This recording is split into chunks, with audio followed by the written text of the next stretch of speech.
샤넬의 이유에 대해서 이제 말씀을 드릴 텐데, 샤넬 여러분들 아시죠? 네, 샤넬 그 핸드백 받고 싶은 사람 있어요? 핸드백? 네, 직접 사세요. 아, 예.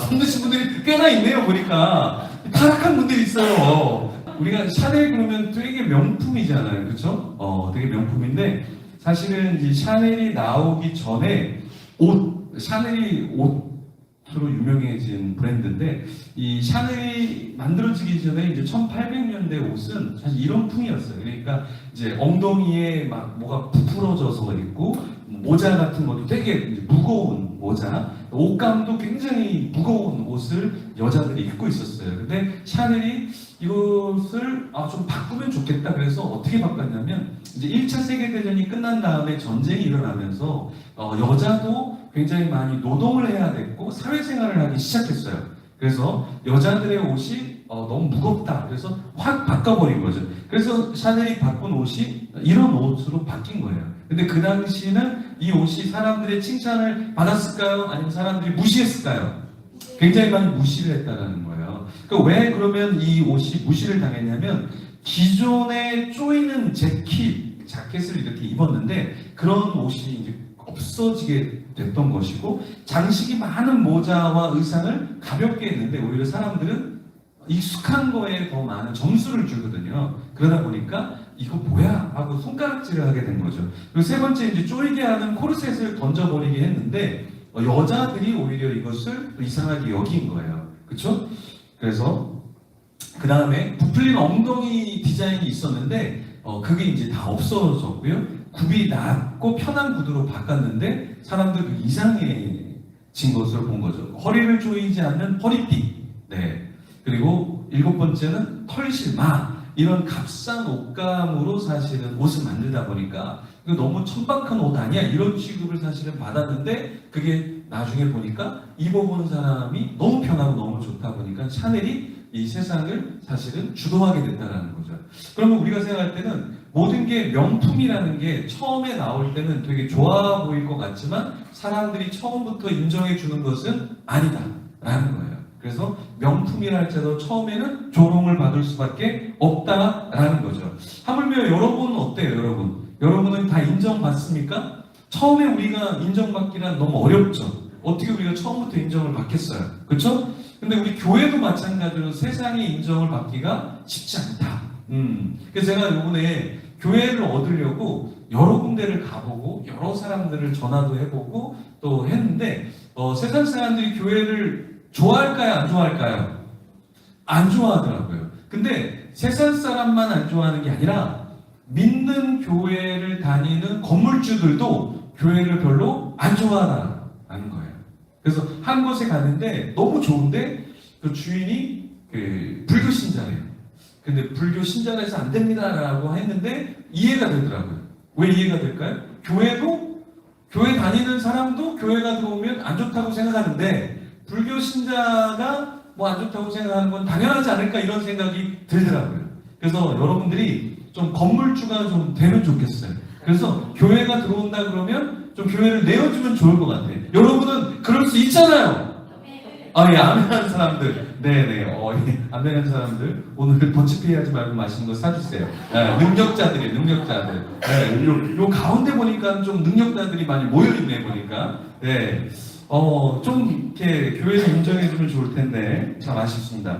자, 오늘 본문에 보면 그 인정을 받지 못하는 이제 바울, 그리고 이 바울을 둘러싼 사람들이 등장하는데 그 중에 보병이 등장하는데, 이 보병이 위에 있는 천부장이 말을 듣게 되는데요.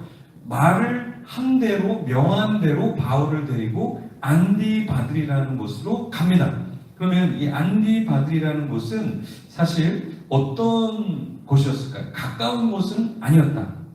근데 왜 천부장은 이 보병에게 갑자기 밤쯤에 이렇게 하도록 했을까요? 그러면 이 바울이 굉장히 급박한 상황이 있었다는 거예요. 바울이 지금 사람들이 죽이려고 했잖아요. 그죠? 그래서 이 바울을 위해서 사실은 상황이 어려운 가운데서 좀 빨리 풀어주려고 명령을 했던 거예요. 그래서 왜 천부장이 밤에 갑자기 이 39km나 떨어진 지역으로 보병 보고 가라고 했냐면 사실 바울을 위해서 그렇게 했던 것입니다. 자, 그러면 여기 보병은 상황을 다 파악하고 순종했을까요? 그러지 않을 거예요. 군대의 명령은 그냥 명령인 거죠. 다 설명해야, 다 이해해야 움직이는 게 아니잖아요. 그렇죠? 그러니까 먼저 명령하니까 그것을 따랐던 거죠. 그래서 여러분들이 우리가 신앙이 좋다라는 것, 성숙하다라는 건 뭐냐면 다 이해가 되지 않더라도 일단은 해야 되는 거예요. 그래야 성숙해지는 거예요. 그렇죠? 우리 반석 전도사님 여기서 인턴 과정 하면서 다 이해가 되는가요? 그렇지. 다 이해가 안 된대. 그럼 우리 주영 전사님이 다 이해가 되는가요? 예, 대답을, 예, 쳐다보면서, 예, 그 다음에, 아니라고, 얘기를 했어요. 뭐, 떠날 마당이니까, 이제 솔직하게 모든 걸 다 얘기하는 거죠. 근데, 사실은 다 이해가 되지 않지만, 하라고 했던 것들을 차근히 할 때, 우리에게는 근육이 생기고 실력이 생긴다는 거예요. 어떻게 사역을 잘할 수 있을까? 어떻게 내가 주어진 업무를 잘할 수 있을까? 그건 내가 이해가 되지 않더라도 꾸벅꾸벅 하나를 뚜벅뚜벅 해나가면 나중에 그게 나에게도 도움이 된다는 거예요. 그 보병이 그 상황을 다 파악하지 못했지만 일을 해냈을 때 자기가 좋은 군사로 인정을 받게 되었겠죠.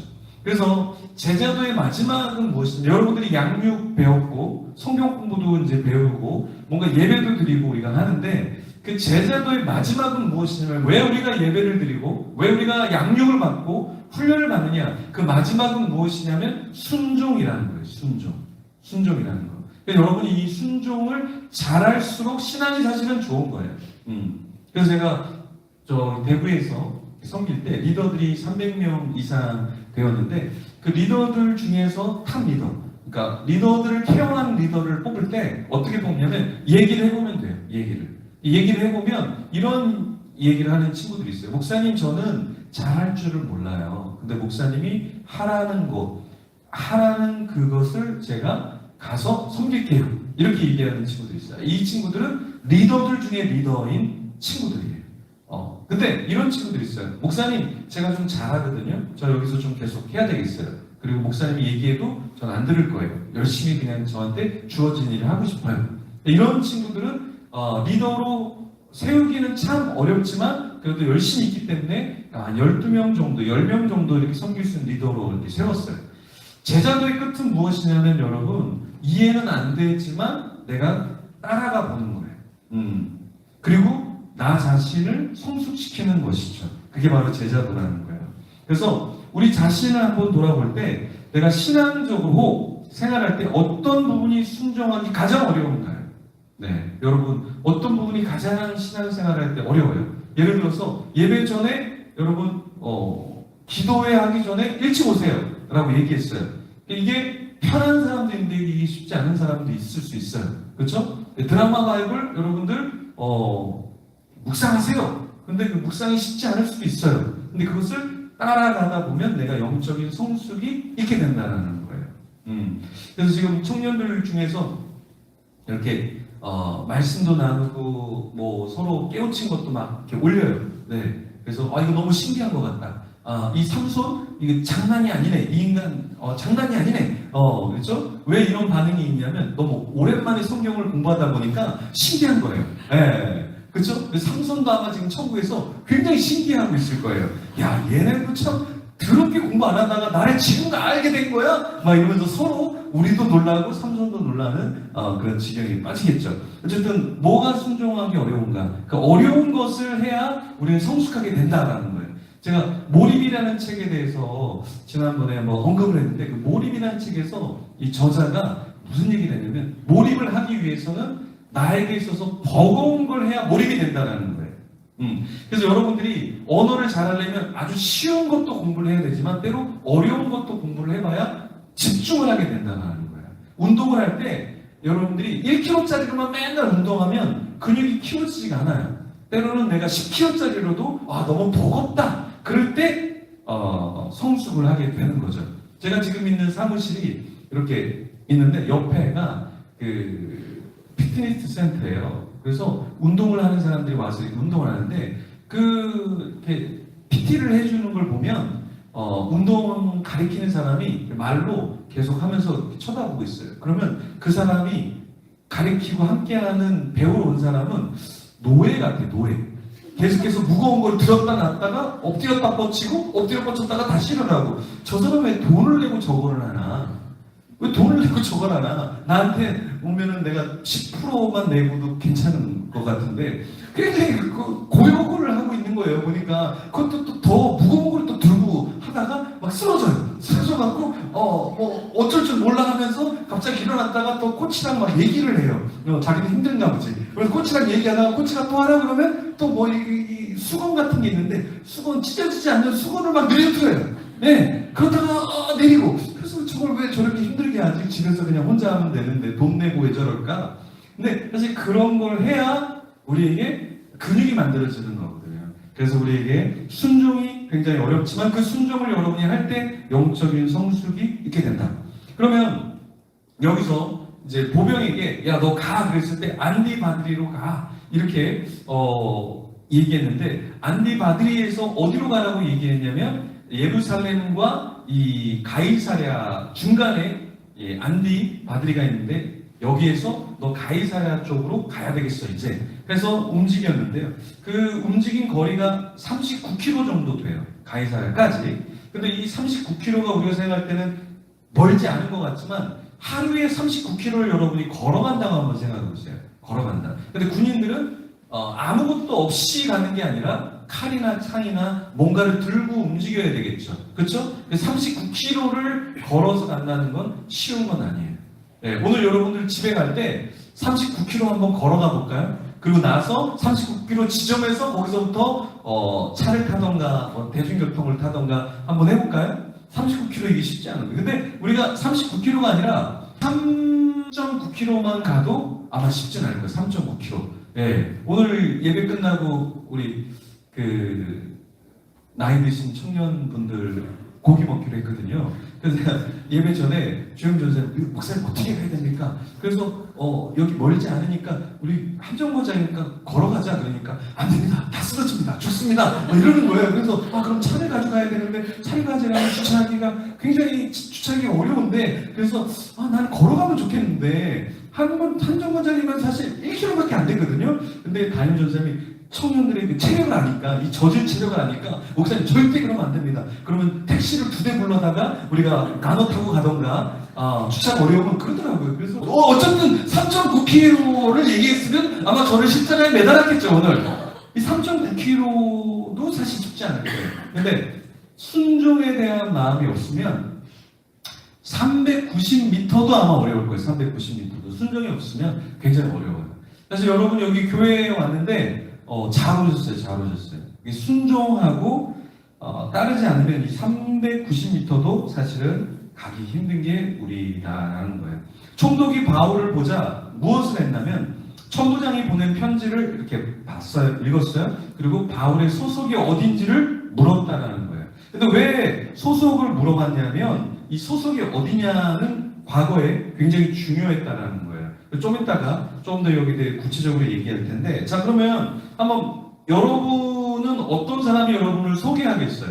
우리 좀 이따 예배 후에 소그룹 때 나누겠지만 나 자신을 어떤 사람으로 소개할지 한번 고민해보면 나의 정체성이 나온다는 거예요. 저는 한번 해보니까 하나님의 자녀, 저는 자녀, 남편, 아빠, 그렇죠? 풍능교회 담임, 연합 섬김을 하는 사람, 다음 세대에 고민이 많은 자, 이렇게 저는 제 자신을 적었는데 여러분도 좀 이따 한번 여러분이 어떤 사람인지 한번 이야기를 해보시면 좋을 것 같아요.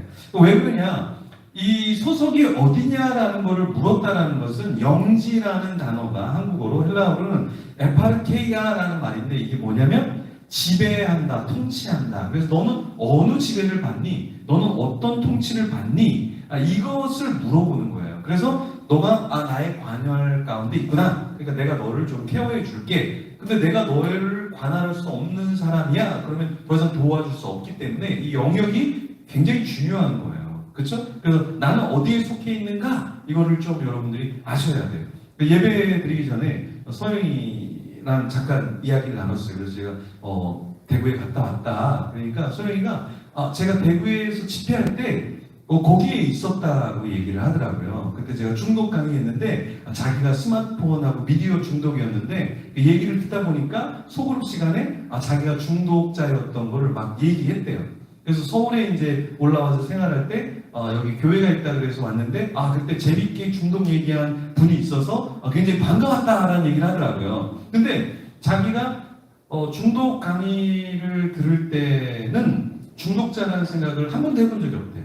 근데 얘기를 들어보니까 자기가 스마트폰하고 미디어를 너무 많이 사용하고 있던 중독자라는 것을 깨우치게 됐다는 거죠. 그래서 우리가 어디에 있는가, 우리 자신이 어디에 있는가를 자꾸 체크를 해야 돼요. 나의 지배는 어디 있는가, 나의 통치는 어떤 통치를 받고 있는가, 이것을 우리는 계속해서 고민을 해야 되는 거죠. 자, 그래서 우리는 대기업에 소속되고 싶어 하죠. 좋아요. 왜 그럴까요? 대기업의 연봉이 높죠. 또 여러 가지 배울 점도 많죠. 세 번째, 대기업 자체가 주는 어떠한 만족감이 있어요. 그렇죠? 나 S기업에 다닙니다. 나 L기업에 다닙니다. 나 H기업에 다닙니다. 이런 것들이 소속감이 굉장히 좋은 거죠. 그렇죠? 네. 그래서 이런 것에 우리는 만족감이 있는데 세상에서도 우리는 어디에 속해 있느냐가 되게 중요하다는 거죠. 그죠? 하나님 나라의 관점에서도 마찬가지로 내가 어떠한 영적인 것에 속해 있는가, 이거는 굉장히 중요하다는 거예요. 우린 잘 모르지만 내가 어디에 속해 있다는 것, 그것을 나중에 사람들에게 이야기할 때 사람들이 알아봐 준다. 영적으로. 굉장히 뿌듯한 거죠. 영적으로도. 그렇죠? 근데 세상 사람들은 이런 기업이나 어떤 대단한 곳에 속해 있는 것, 그렇게 살면서 경제적인 자유나 어떤 개인적인 누릴 수 있는 것에 대한 자유를 만족해서 살 수 있지만, 그렇지만 그 안에 문제가 있다는 거예요. 이게 어떤 문제냐면 우리는 하나님 없이 무신론적인 실존주의로 살 수 있어요. 근데 유신론적인 실존주의자인 우리와 차이가 있다는 거예요. 그게 무슨 차이냐면 장폴 사르트르는 아주 유명한 무신론적인 실존주의자예요. 이 장폴 사르트르는 뭐라고 얘기하냐면 인간에게는 선택과 책임의 중요성이 있다라는 거예요. 그래서 우리가 하고 있는 것 중에 하나가 뭐예요? 더치페이. 그렇죠? 네가 선택하고 네가 책임져. 이게 바로 필요하다는 거예요. 네네. 그렇죠? 근데 이 사르트르가 이런 얘기를 해요. 사르트르에게 제자가 찾아옵니다. 그래서 선생님, 제가 이런 상황 가운데 이런 선택을 해야 됩니다. 그래서 쭉 얘기한 다음에 사르트르에게 이야기하죠. 선생님, 가르침을 주십시오. 라고 했을 때 사르트르가 뭐라고 얘기했냐면 네가 선택하는 거야. 그게 실존주의야. 그게 실존주의야. 그래서 사르트르는 어떤 얘기를 했냐면 에세이의 선택의 고통이라는 이야기를 했어요. 선택의 고통. 그게 뭡니까? 인간은 끊임없이 선택하면서 그 결과를 내가 책임져야 되고 그 고통 가운데 있다라는 거죠.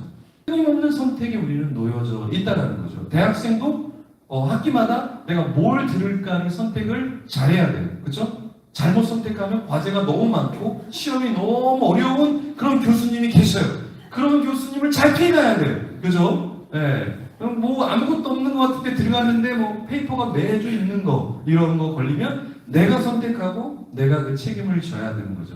그래서 사르트르는 어떤 얘기를 했냐면 신이 없어서 우리는 모든 것을 다 선택해야 된다라고 했는데 그 선택의 고통에 우리는 이르게 된다. 왜요? 하나님이 없으면 선택의 고통이 우리를 찾아올 수밖에 없는 거예요. 우리는 하나님이 나에게 무엇을 원하실까? 하나님이 기준이거든요. 그러니까 뭐 어떤 것에 기준이 있다는 건 굉장히 좋은 거예요. 예를 들어서 나는 밥 한 공기를 먹는다라는 기준이 있으면 나를 지켜줄 수 있는 거예요. 근데 기준이 없으면 오늘은 한 공기, 내일은 두 공기, 내일은 세 공기. 그럼 어떻게 됩니까? 내 몸이 망가지는 거예요. 기준이 없으면 사람은 망가질 수밖에 없다. 그래서 하나님이 우리의 기준이 된다는 건 세상 사람들이 볼 때는 야, 너네는 주일날 무슨 교회를 왜 가? 그런 거 놀러 가자.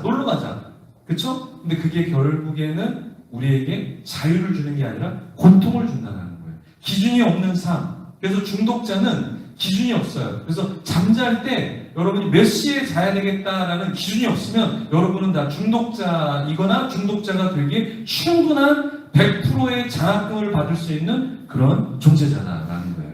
자, 여러분 몇 시에 잡니까?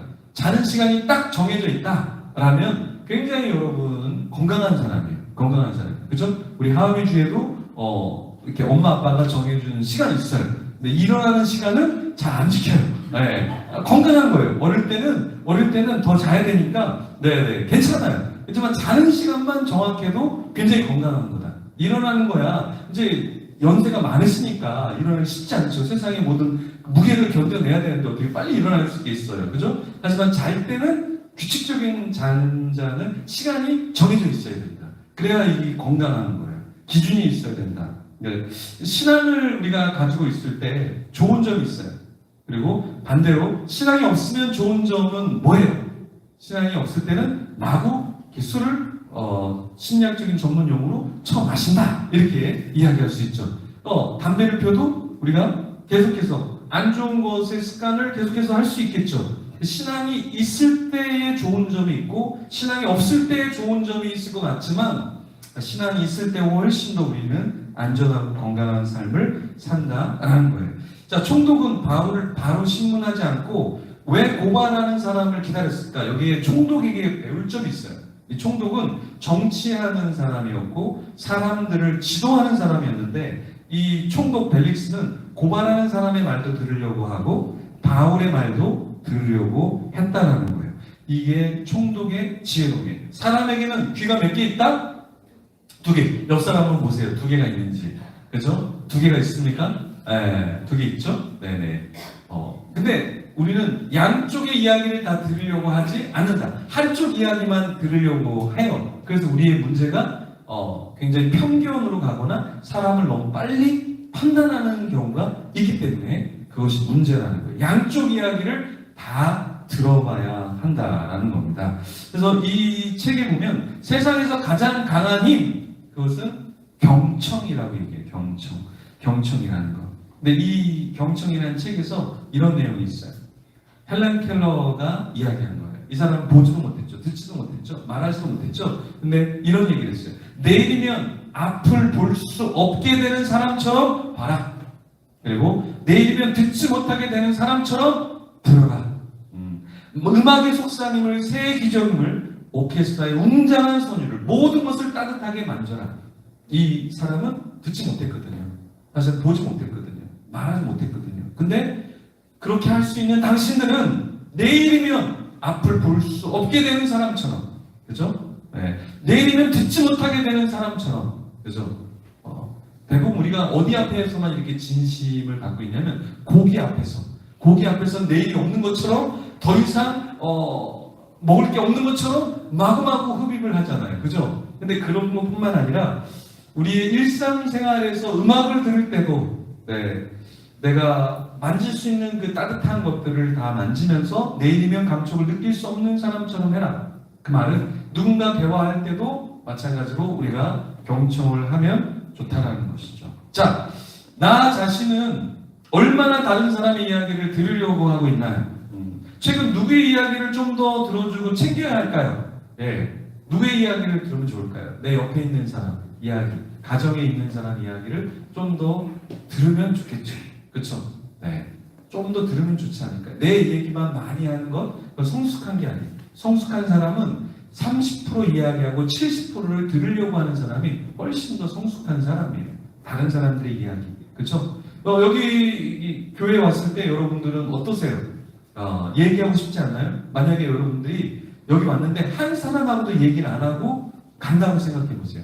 그러면 집에 갈 때 나는 아무런 존재감이 없는 사람이었구나 이런 생각이 아마 들 거예요. 그래서 여러분들은 옆에 있는 사람들한테 잘 모르더라도 안녕하세요 인사를 해주는 거예요. 그렇죠? 오늘따라 어려 보이시네요 이렇게 이야기해 줘야 되는 거죠.